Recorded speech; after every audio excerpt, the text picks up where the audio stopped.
Kerala hotel and restaurant association ഇങ്ങനെയൊരു പദ്ധതി ആവിഷ്കരിക്കുവാനുള്ള കാര്യം പ്രധാനമായിട്ടും പലപ്പോഴും ഒരു സംസ്ഥാന പ്രസിഡന്റായിട്ടും സംസ്ഥാന ജനറൽ സെക്രട്ടറിയുമായിട്ടൊക്കെ ബഹുമാന്യായ ശ്രീ മൊയ്തു മുഴുവനൊക്കെ കൂട്ടത്തിൽ പലപ്പോഴും പല മരണ വീടുകളും ഞങ്ങളുടെ അംഗങ്ങളുടെ വീട്ടിൽ ഞങ്ങൾ പോകാറുണ്ട്.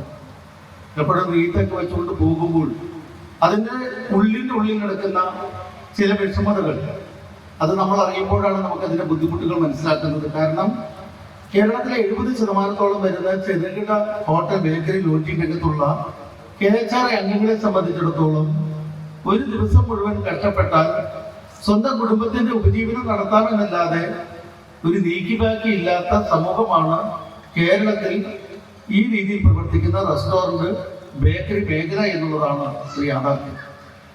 പലപ്പോഴും ഭാഗം വളരെ ബുദ്ധിമുട്ടുകളിലൂടെ സ്വന്തം കുടുംബത്തെ പോലും നോക്കാതെ സമൂഹത്തിലേക്ക് അർപ്പണ മനോഭാവത്തോടു കൂടി ജോലി ചെയ്ത് കഴിയുമ്പോൾ പലപ്പോഴും ഞങ്ങളുടെ സംഘടന പറയും, സംഘടനയുള്ള പല പ്രവർത്തകരും ഒരു കുടുംബം നോക്കാറില്ല. ഒന്നുകിൽ KHR അല്ലെങ്കിൽ ഹോട്ടൽ കുടുംബത്തോട് വലിയ പ്രതിബദ്ധത കാണിക്കാറില്ല. അത് അവരുടെ വലിയ പോരായ്മയാണെന്ന് ചിലർക്ക് തോന്നാമെങ്കിലും അത്രയേറെ സാമൂഹ്യ പ്രതിബദ്ധത, സംഘടനയോടുള്ള പ്രതിബദ്ധത, പക്ഷെ ഇതൊക്കെ ഒരു സമയം കഴിയുമ്പോൾ അവർ തന്നെ സമൂഹത്തിൽ നിന്ന് വളരെയധികം തീക്ഷ്ണമായ ഫലങ്ങൾ, അതായത് കുടുംബം ഒറ്റപ്പെട്ടു പോകുന്നൊരവസ്ഥ മരണത്തോടു കൂടി. നമുക്കറിയാം ഹോട്ടൽ മേഖലയിലുള്ളവർക്കൊക്കെ ആയുസ് കുറച്ച് കുറവാണ്. കുറ്റപ്പെടുത്തിയൊരു കാര്യമില്ല. അത്രയേറെ അധ്വാനം, സ്ട്രെസ് അങ്ങനെ പല കാര്യങ്ങൾ കൊണ്ട് സ്വന്തം ആരോഗ്യം നോക്കാതെ കുടുംബത്തിനും സമൂഹത്തിനും വേണ്ടി ജീവിക്കുന്ന ഒരു വിഭാഗമാണ് കേരളത്തിലെ റെസ്റ്റോറന്റ് മേഖല എന്ന് പറഞ്ഞാൽ. തൊഴിലാളി ഇതിൽ അംഗമായി ചേർന്നാൽ അതിനുശേഷം തൊഴിലാളി അല്ലാതെ ആയാലും ഇതിൽ അംഗത്വം നഷ്ടപ്പെടുന്നില്ല. അതുപോലെ തന്നെയാണ് ഏതെങ്കിലും ഒരു ഹോട്ടൽ ബേക്കറി ഉടമ ഇതിൽ അംഗമായി കഴിഞ്ഞാലും അതിനുശേഷം സ്വന്തം സ്ഥാപനം നിന്നുപോയാൽ പോലും ഇതിൽ അംഗത്വം നഷ്ടപ്പെടാതെ ജീവിതകാലം മുഴുവൻ അവന്റെ ജീവിതത്തിന് ശേഷം ആ കുടുംബത്തിനെ പരിരക്ഷിക്കാനുള്ള ചുമതല ഇതിലെ 10,000-ഓളം വരുന്ന അംഗങ്ങൾ ഏറ്റെടുക്കുന്ന കേരളത്തിൽ അപൂർവമായ ഒരു കൂട്ടായ്മയാണ് KHRയുടെ കുടുംബ സുരക്ഷാ പദ്ധതി എന്ന് നമുക്ക് അഭിമാനത്തോടു കൂടി തന്നെ പറയാൻ കഴിയും. എന്താണ് കുടുംബ സുരക്ഷാ പദ്ധതി? 3,000 രൂപ കൊടുത്ത് നമുക്ക് അതിൽ അംഗമായിട്ട് ചേർന്ന് കഴിഞ്ഞാൽ ആ കുടുംബത്തിലേക്ക് ഇതിൽ അംഗങ്ങളെല്ലാം ചേർന്ന് 100 രൂപ വെച്ച് കൊടുക്കുന്ന ഒരു സഹായ പദ്ധതിയാണ്. നമുക്കറിയാം, ഈ പദ്ധതിയിൽ അംഗമാകുന്ന ഒരു വ്യക്തി ഏറ്റവും കൂടുതൽ ആഗ്രഹിക്കുന്നത് ഏറ്റവും കൂടുതൽ കുടുംബങ്ങൾക്ക് 100 രൂപ കൊടുക്കുവാൻ എനിക്ക് സാധിക്കണമേ എന്നാണ് അവന്റെ പ്രാർത്ഥന. കാരണം ആ പ്രാർത്ഥനയിൽ രണ്ടുണ്ട് അർത്ഥം. കാരണം ഒന്ന്, ഒരു ജീവകാരുണ്യ പ്രവർത്തനങ്ങളിൽ പങ്കാളിയാകുന്നു. 2, ആ പങ്കാളിത്തത്തിലൂടെ അവന്റെ ജീവിതം അല്ലെങ്കിൽ അവന്റെ ജീവൻ കൂടുതൽ നാൾ നിലനിൽക്കുന്നു എന്നുള്ളതാണ് ഒരു യാഥാർത്ഥ്യം. നമ്മൾ ഇതുവരെ മരിച്ച 22ഓളം മരിച്ച ആൾക്കാരെ എടുത്തു കഴിഞ്ഞാൽ 45-46 വയസ്സായിട്ട് മരിച്ചവരാണ് കൂടുതൽ. മരണിക്കണമെന്നല്ല ഞാൻ പറയുന്നത്. ഇവിടെ നമ്മുടെ കുടുംബത്തിന്റെ സുരക്ഷ അവിടെ മാറി നിൽക്കട്ടെ. നമ്മൾ മൂലം വേറൊരു കുടുംബത്തിനൊരു സുരക്ഷ കൊടുക്കാമെങ്കിൽ ഈ പദ്ധതിയിൽ ചേർന്നാൽ മാത്രമാണ് നമുക്ക് മറ്റുള്ളവരെ സഹായിക്കാനായിട്ട് ഈ കുടുംബ സുരക്ഷാ പദ്ധതിയിൽ നമുക്ക് ചേരാൻ സാധിക്കുള്ളൂ. അതുകൊണ്ട് മുഴുവൻ ആളുകളെയും ചേർത്തുകൊണ്ട്, മുഴുവൻ കുടുംബാംഗങ്ങളെയും തൊഴിലാളികളെയും ചേർത്തുകൊണ്ട് ഈ പദ്ധതി വിജയിപ്പിക്കേണ്ട ചുമതല നമ്മൾ ഓരോരുത്തർക്കുമാണ്. നമ്മളെ സഹായിക്കാനായിട്ട് ആരും വരുമെന്നൊരു പ്രതീക്ഷ നമ്മൾ വെച്ചു പുലർത്തേണ്ടതില്ല. നമ്മുടെ ഭദ്രത, നമ്മുടെ കുടുംബത്തിന്റെ ഭദ്രത നമ്മുടെ കൈകളിൽ മാത്രമാണ് എന്ന് മാത്രമാണ് എനിക്ക് നിങ്ങളോട് പറയുവാനുള്ളത്. ഞാൻ ഒത്തിരിയേറെ സംഘടനാ വിഷയങ്ങളൊക്കെ ഉണ്ട്. ഇവിടെ ചെയർപേഴ്സണുണ്ട്, MLA ഉണ്ട്. കേരളത്തിലെ ഹോട്ടൽ മേഖല നേരിടുന്ന പ്രശ്നങ്ങളൊക്കെ പറയാനൊക്കെ ഒത്തിരി ഉണ്ടെങ്കിലും ഈ വേദി അതിന് അനുയോജ്യമല്ല. ഒരു കാര്യം മാത്രം പറയുന്നു, ഇത്രയേറെ കാര്യങ്ങൾ ചെയ്യുന്ന സമൂഹത്തിന് ചെയ്യുന്ന ഹോട്ടൽ പ്രസ്ഥാനത്തിനോട് കുറച്ചും കൂടി ഒരു അലിവ് കാണിക്കാനായിട്ട് നമ്മുടെ നിയമസഭയും നമ്മുടെ തദ്ദേശ സ്വയംഭരണ സ്ഥാപനങ്ങളും നമ്മുടെ ലോകസഭയടക്കമുള്ള കേന്ദ്ര ഗവൺമെന്റും ഒക്കെ തയ്യാറാകണമെന്ന് നിങ്ങൾക്ക് വേണ്ടി മാത്രം പറഞ്ഞുകൊണ്ട് എന്റെ എളിയ പ്രസംഗം ഞാൻ നിർത്തുന്നു. നന്ദി, നമസ്കാരം. എല്ലാവർക്കും നമസ്കാരം. തീർത്തും അഭിനന്ദനാർഹമായ, മറ്റുള്ളവർക്ക് മാതൃകയാക്കാൻ കഴിയുന്ന തരത്തിലുള്ള ഒരു സുരക്ഷാ പദ്ധതിയാണ് ഹോട്ടൽ ആൻഡ് റെസ്റ്റോറന്റ് അസോസിയേഷൻ നടത്തിക്കൊണ്ടുവരുന്നത്. ഇതിനു മുമ്പ് ഞാൻ ഇത്തരത്തിലുള്ള ഒരു പരിപാടിയിൽ, ഇതിന്റെ വിതരണ ഉദ്ഘാടന പരിപാടിയിൽ പങ്കെടുക്കുകയുണ്ടായി. നമുക്ക് വേണ്ടി മാത്രമല്ലാതെ വരുന്ന കാലങ്ങളിൽ നമ്മുടെ കുടുംബത്തിന് വേണ്ടി നമ്മൾ ജീവിക്കുന്ന ഒരു സാഹചര്യമാണ്. ജീവിച്ചിരിക്കുന്ന സമയത്ത് മറ്റുള്ളവരെ സഹായിച്ച് നമ്മൾ മരിച്ചു പോകുമ്പോൾ നമ്മുടെ കുടുംബത്തെ കൂടെയുള്ളവർ ചേർത്ത് നിർത്തുന്ന തീർത്തും അഭിനന്ദനാർഹമായ പദ്ധതിയാണ്.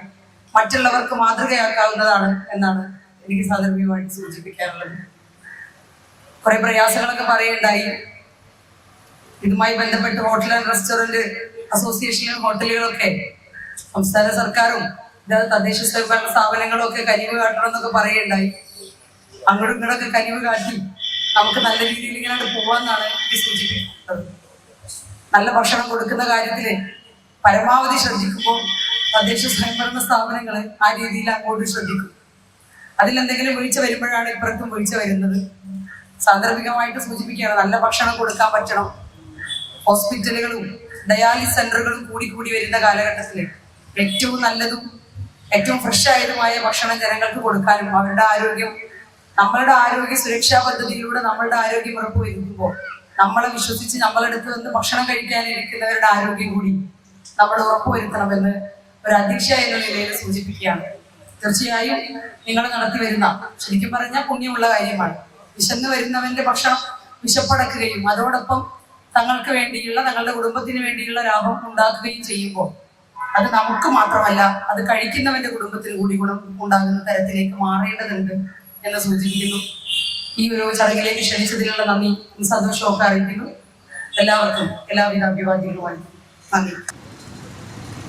നമ്മുടെ തിരൂർ നഗരത്തിൽ ടൗൺ ഹാളിന്റെ മുറ്റത്ത് ഒരുമിച്ച് കൂടിയ ഈ സദസ്സിനെ നിയന്ത്രിക്കുന്ന പ്രിയങ്കനായ സുഹൃത്ത് KHREIയുടെ മലപ്പുറം ജില്ലാ കമ്മിറ്റിയുടെ പ്രസിഡന്റ് കൂടിയിട്ടുള്ള CH അബ്ദുൽ സമദ് സാഹിബ് അവരുടെ ഇതിനകം നമ്മോട് സംസാരിച്ച തിരൂർ നഗരസഭയുടെ അധ്യക്ഷ പ്രിയപ്പെട്ട നമ്മുടെ സഹോദരി പ്രിയപ്പെട്ട LP നസീമ, ഇവിടെ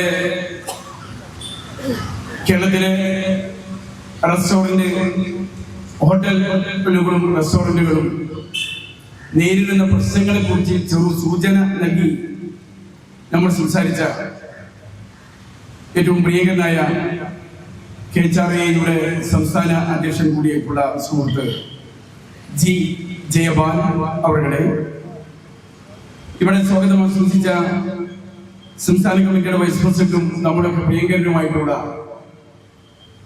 ഏറ്റവും പ്രിയങ്കനായ BP അബ്ദുറഹ്മാൻ സാഹിബ്, വേദിയിലുള്ള സംസ്ഥാന ജില്ലാ സാരഥികളൊക്കെ ആയിട്ടുള്ള മുഹമ്മദ് ഷരീഫ്, പ്രിയങ്കനായ സുഹൃത്ത് നഗരസഭയിലെ സ്റ്റാൻഡിംഗ് കമ്മിറ്റി ചെയർമാൻ കൂടിയായിട്ടുള്ള അഡ്വക്കേറ്റ് S ഗിരീഷ്, പ്രിയങ്കനായ C Bijulal, M Moideenkutty Haji, BT Hariharan, K Sugunan, Yasar Payyodi, KT Raghu, പ്രിയപ്പെട്ട നന്ദകുമാർ, പ്രിയപ്പെട്ട സഹോദരി രമ ഷാജി, ഷീന റഹ്മാൻ, TP സജീർ, ബഷീർ, സർവോപരി നമ്മുടെ വേദിയിലുള്ള ഞങ്ങൾ രാവിലെ ഇന്ന് ചെഞ്ചമ്പറമ്പിലാണ് തുടങ്ങിയത്. സായാഹ്നത്തിലും ഒരുമിച്ച് കൂടാൻ കഴിഞ്ഞിരിക്കുകയാണ്. ഞങ്ങളുടെ അഭിമാനവും നമ്മുടെ കേരളത്തിന്റെ നെറുകിയിലിരിക്കുന്ന അനുഗ്രഹീതനായ കലാകാരനുമായിട്ടുള്ള പ്രിയ സുഹൃത്ത് ഫിറോസ് ബാബു ഉൾപ്പെടെയുള്ള വേദിയിലും സദസ്യരുമായിട്ടുള്ള എന്റെ പ്രിയങ്കരായ സഹോദരി സഹോദരന്മാർ, മറ്റു കൂട്ടുകാർ, ഇവിടെ നിങ്ങൾ ഈ പദ്ധതിയെ കുറിച്ച് വിശദീകരിക്കേണ്ടായി. വളരെ സന്തോഷം. 10,000 അംഗങ്ങൾ അടങ്ങിയ ഈ സുരക്ഷാ സ്കീമിൽ ഒരാൾ മരിച്ചാൽ 10 ലക്ഷം രൂപ നമുക്ക് എല്ലാവർക്കും നൽകാനുള്ള അവസരമാണ് ഉണ്ടാക്കി തന്നിട്ടുള്ളത്. ഇത് എനിക്ക് കിട്ടണം എന്ന് ആഗ്രഹിക്കുന്നവരാരും ഈ സദസ്സിലില്ല എന്ന് എനിക്കറിയാം. ഇതിൽ അംഗങ്ങൾ ഉണ്ടാകില്ല. കാരണം ഞാൻ മരിച്ചാലേ എനിക്ക് കിട്ടും. അതുകൊണ്ട് ഒരാളും മരണം ആഗ്രഹിക്കുന്ന ആളുകൾ ഉണ്ടാകില്ല. ചിലപ്പോൾ പറയും പെരിയിൽ തന്നെ കുടുംബം ഭാര്യ ഭർത്താക്കളൊക്കെ തനികൾ മരിച്ചാൽ മതിയായിരുന്നു എന്നൊക്കെ പറയുന്ന ചില സഹോദരിമാരൊക്കെ ഉണ്ടാവും. എന്നാലും മരിക്കണമെന്ന് എനിക്ക് മനസ്സിലുണ്ടാവുക. നിങ്ങളത് വെറുതെ പറയാന്നുള്ളത് ഞങ്ങൾക്ക് അറിയും ചെയ്യും. എങ്ങനെയായിരുന്നാലും എന്താണെങ്കിലും നമ്മൾ മരണം ആഗ്രഹിച്ച് നടക്കുന്ന ആളുകളല്ല, മരിക്കും എന്ന് ഭയപ്പെട്ട് നടക്കേണ്ടവരാണ്. ഒരു മരണം ഉണ്ട്, എനിക്ക് ഒരു അന്ത്യമുണ്ട് എന്ന വിശ്വാസത്തിൽ നടക്കേണ്ട ആളുകൾ. അപ്പൊ അതുകൊണ്ട് തന്നെ ഈ 10 ലക്ഷം ഉറുപ്പിക എനിക്ക് കിട്ടുമല്ലോ എന്ന് ആഗ്രഹിച്ച് ആരും ഇതിൽ അംഗമാകൂല എന്നാണ് എന്റെ വിശ്വാസം. എന്നാൽ എനിക്ക് എന്റെ സഹോദരരെ സഹായിക്കുവാൻ കിട്ടിയ ഒരു സുവർണാവസരമാണ് ഇത് എന്ന ചിന്തയിലാണ് നമ്മൾ അംഗങ്ങളാക്കുന്നത്. ഞാൻ നിങ്ങളെ പ്രത്യേകം പ്രകീർത്തിക്കുന്നു, പ്രശംസിക്കുന്നു, അഭിനന്ദിക്കുന്നു. മാത്രമല്ല സർക്കാർ പോലും പെൻഷൻ കൊടുക്കുന്നത് നമ്മുടെ ചെറിയ വിഹിതം അങ്ങോട്ട് കൊടുത്ത് അത് ബാങ്കിലിട്ട് അത് പലിശയൊക്കെ കൂടി അതുകൂടി സ്വരൂപിച്ച് ബാക്കി തികയാത്തത് വീണ്ടും ഗവൺമെന്റ് കൊടുത്താണ് കൊടുക്കുന്നത്. എങ്ങനെയായിരുന്നാലും ഈ പദ്ധതി നിങ്ങൾ അങ്ങനെ ഒന്ന് ലക്ഷ്യമാക്കുന്നില്ല. ഞാൻ അബ്ദുറഹ്മാനോട് ഒന്നും കൂടി ചോദിക്കുകയും അപ്പൊ പറഞ്ഞു, ഒരാൾ മരിച്ചാൽ എല്ലാവർക്കും വിവരം കൊടുക്കും മനസ്സിലാക്കാം. അപ്പൊ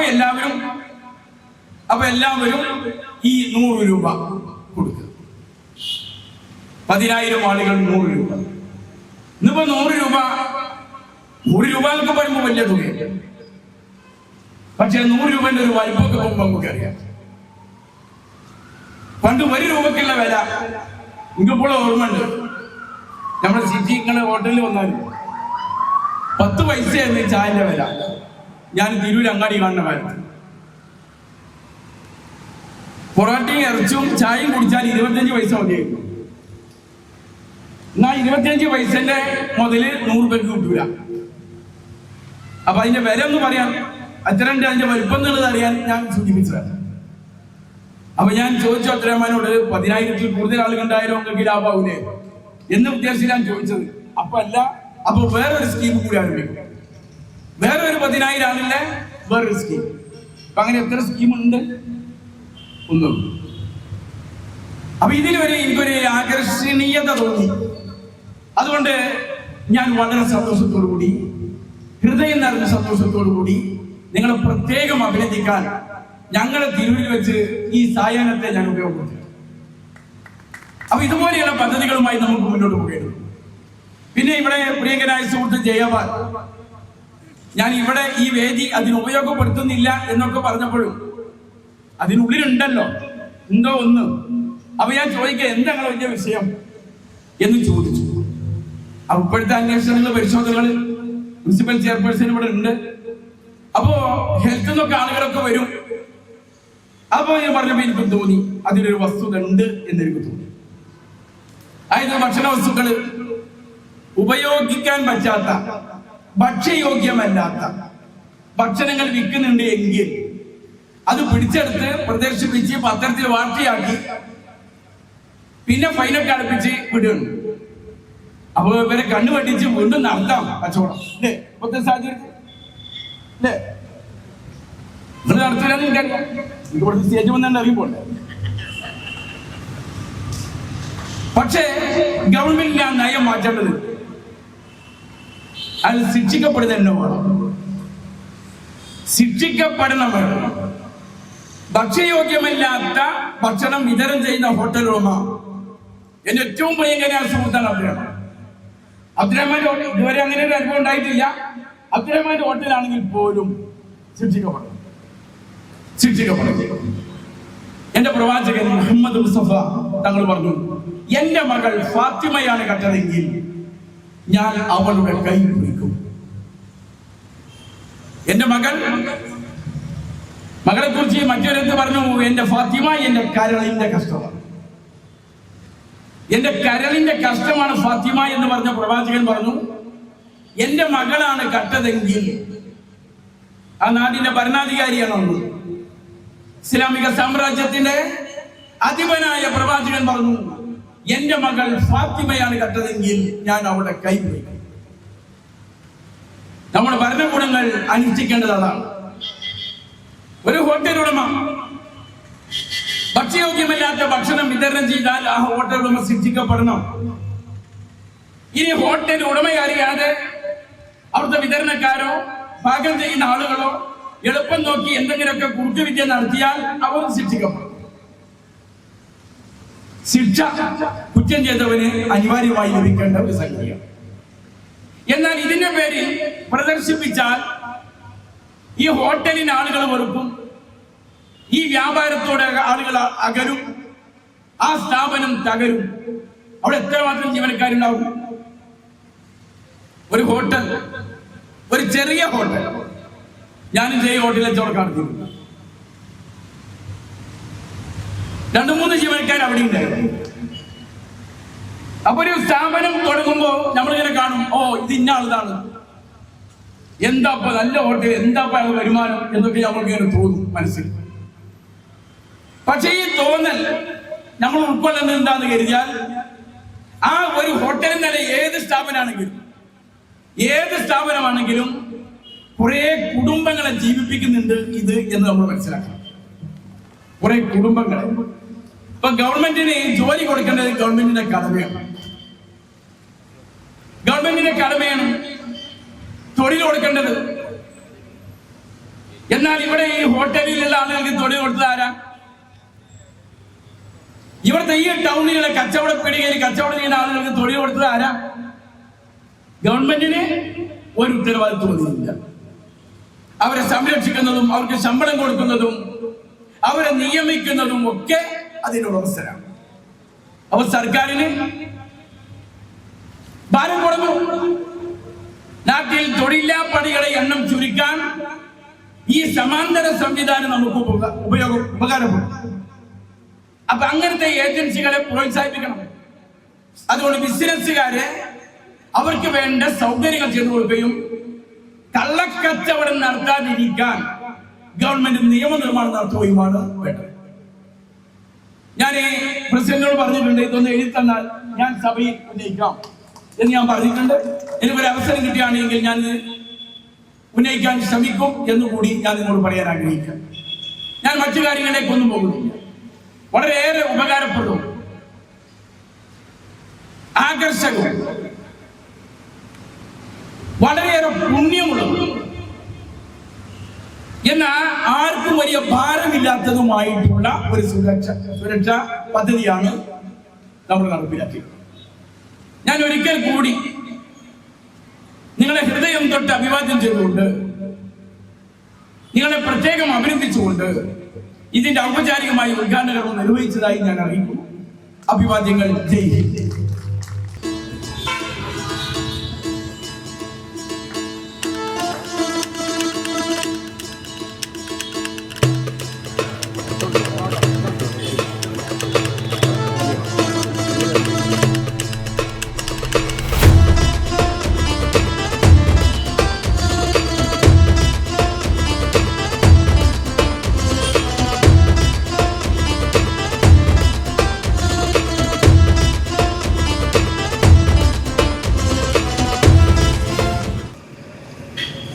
എന്തുകൊണ്ട് ഈ സുരക്ഷാ പദ്ധതി നടപ്പാക്കി എന്നുള്ളത് നമ്മൾ അംഗങ്ങൾക്ക് എല്ലാവർക്കും അറിയാവുന്ന ഒരു സത്യമാണ്.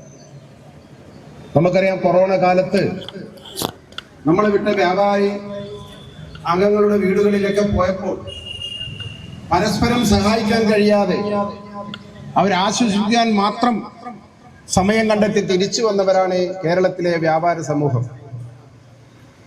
അതിനുശേഷം പ്രളയമുണ്ടായപ്പോഴും പരസ്പരം സഹായിക്കാൻ കഴിയാതെ ആ കുടുംബങ്ങളിൽ പോയി ദുഃഖത്തിൽ പങ്കെടുത്ത് തിരിച്ചു വന്നവരാണ് നമ്മളൊക്കെ, കേരളത്തിലെ വ്യാപാരി സമൂഹം എല്ലാവരും. അതിൽ നിന്നുണ്ടായ ഇങ്ങനെ പോരാ,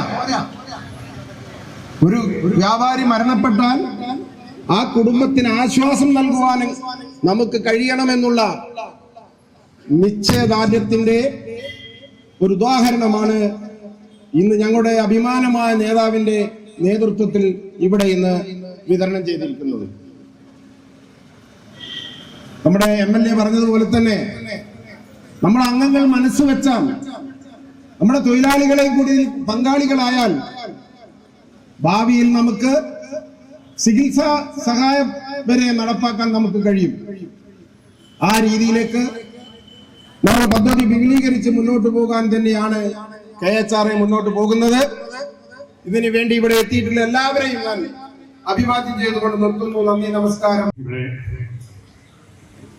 നമ്മുടെ ഈ പരിപാടി ഹോട്ടൽ ഉടമകളെ, ഹോട്ടൽ മുതലാളിമാരെന്ന് സാധാരണ ഭാഷയിൽ പറയുന്നുണ്ടെങ്കിലും തൊഴിലാളികളെക്കാളും കഷ്ടപ്പെടുന്ന ഒരു സമൂഹമാണ് ഇന്നത്തെ ഹോട്ടൽ സമൂഹം.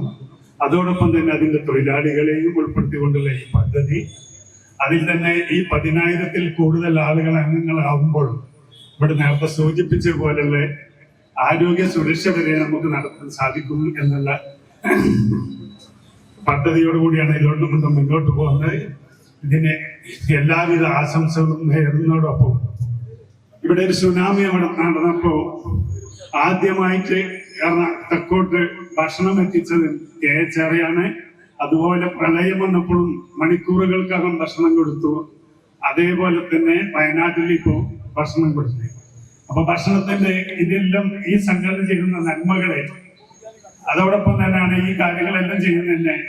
ഇത് വിജയിക്കട്ടെ, പാവപ്പെട്ടവന് റദ്ദാനി ആവട്ടെ എന്നും നേരത്തെ സൂചിപ്പിച്ച പോലെ ഇതാർക്കും വാങ്ങാൻ ആഗ്രഹമില്ല. അത് എത്രക്കും ദീർഘായുസ് ദൈവം പഠിച്ചവൻ നമുക്ക് നൽകട്ടെ എന്ന് പ്രാർത്ഥിച്ചുകൊണ്ട് എല്ലാവിധ ആശംസകളും നേർന്നുകൊണ്ട് നിർത്തുന്നു. നന്ദി, നമസ്കാരം. നമസ്കാരം. ബന്ധപ്പെട്ട എല്ലാ കാര്യങ്ങളും പദ്ധതിയെ കുറിച്ചുകൂടെ സംസാരിച്ചു കഴിഞ്ഞു.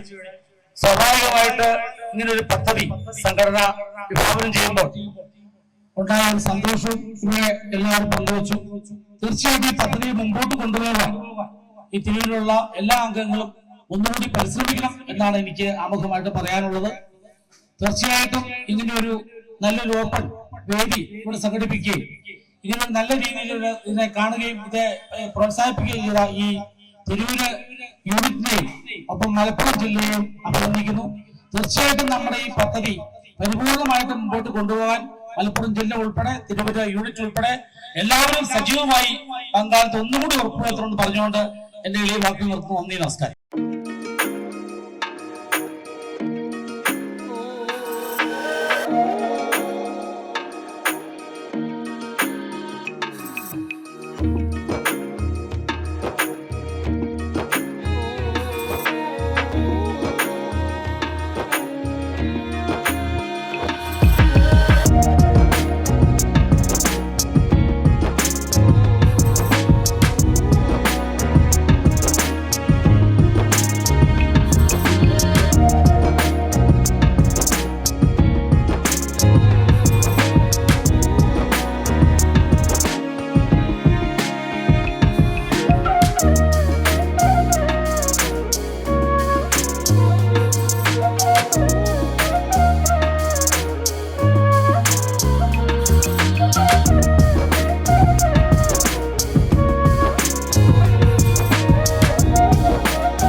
KHR സംസ്ഥാന കമ്മിറ്റി നടപ്പിലാക്കിയ സുരക്ഷാ പദ്ധതിയുടെ ഫണ്ട് വിതരണമാണ് ഇന്ന് തിരൂരിൽ 2 കുടുംബാംഗങ്ങൾക്ക് നൽകിയിട്ടുണ്ട്. 2 പേരാണ് ഇവിടെ മരണപ്പെട്ടിട്ടുള്ളത്. അത് മലപ്പുറം ജില്ലയിൽ ആദ്യത്തെ ഒരു പദ്ധതിയാണ്. ആ കുടുംബങ്ങൾക്ക് ഇവിടെ നിന്ന് ബഹുമാനപ്പെട്ട MLA കുർക്കോളി മൊയ്തീൻ സാർ അവർ നിർവഹിച്ചിട്ടുള്ളത്. മലപ്പുറം ജില്ലയിൽ തന്നെ ആദ്യത്തെ പരിപാടിയാണ്. ഇതുപോലുള്ള പബ്ലിക്കായിട്ട് തന്നെ ആ പദ്ധതികൾ നടപ്പിലാക്കാനും ഫണ്ട് കൊടുക്കാനും ജില്ലാ കമ്മിറ്റി ആഗ്രഹിക്കുന്നുണ്ട്. HR എന്ന സംഘടന സമൂഹത്തിന് ചെയ്യുന്ന നന്മകളും അതിൽ വേണ്ട ഉപകാരങ്ങളുമാണ് ഇവിടെ നൽകുന്നത് എന്ന് മാത്രമാണ് പറയാനുള്ളത്. ജില്ലാ പ്രസിഡന്റ് CH സമദ്.